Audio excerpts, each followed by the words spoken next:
Today I wanted to talk about the Batman. So this is the Batman review, and I know it's a little late, but I wanted to watch it a couple more times on HBO Max, which I've done. And to be honest with you, I've actually run it in a loop anytime I'm doing stuff around the house or whatever, and I can catch a scene.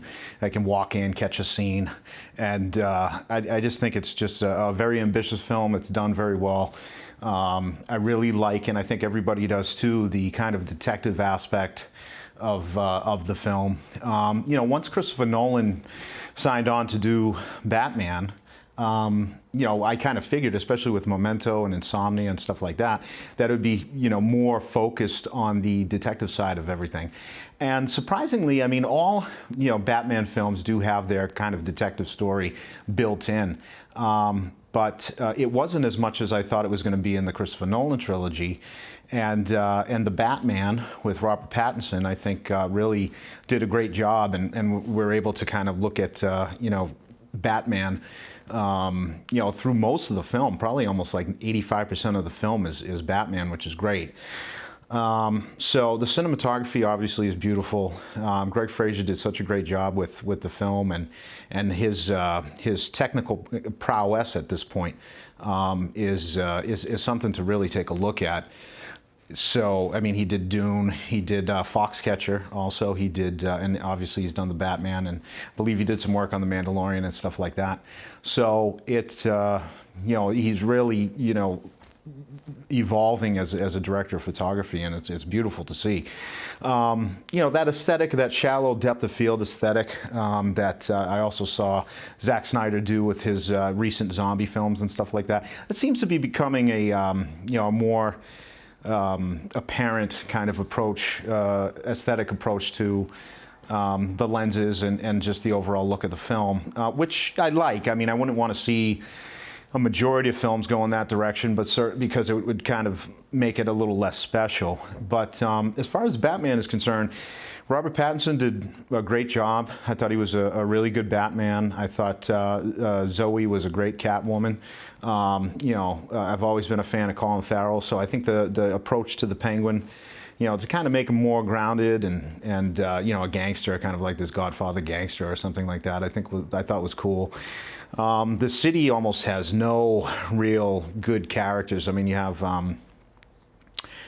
Gordon in there, who I love. I love his performance too as Gordon, and him and Robert Pattinson did some really good scene work together. And Matt Reeves. I mean, I do have to talk about Matt Reeves. He is one of my favorite studio directors. I really liked what he did with the Apes films, especially the last one. I know a lot of people have some problems with the last one, but especially in the third act. But I don't really. The problem is, and now I'll get into it, the one problem is that, I did see, and at first I thought, that last Apes film, I thought it was very clever, the way that he was able to kind of incorporate this almost Apocalypse Now scene at the end with Woody Harrelson's character, and I thought it was really cool and a really cool throwback to use in this kind of big Hollywood production.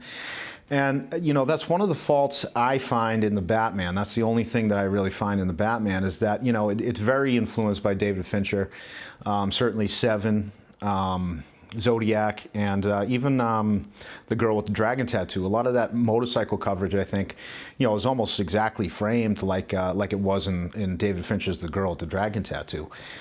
So that, the first time I saw it, that really did it didn't throw me out of the picture or anything.